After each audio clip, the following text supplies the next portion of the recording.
চট্টগ্রামে 25শে এপ্রিল অনুষ্ঠিত হবে ঐতিহ্যবাহী জব্বরের বলি খেলা। বিকেলে নগরীর লালদিঘি মাঠে বসবে এর 115তম আসর। বুধবার দুপুরে চট্টগ্রাম প্রেস ক্লাবে এ উপলক্ষে সংবাদ সম্মেলন করা হয়।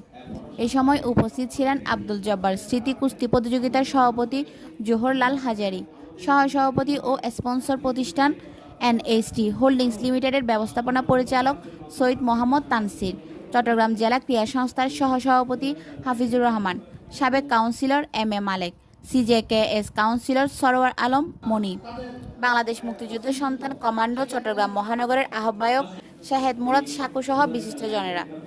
সংবাদ সম্মেলনে জানানো হয়, এবারের আসরে 90 জন প্রতিযোগী অংশগ্রহণ করবেন।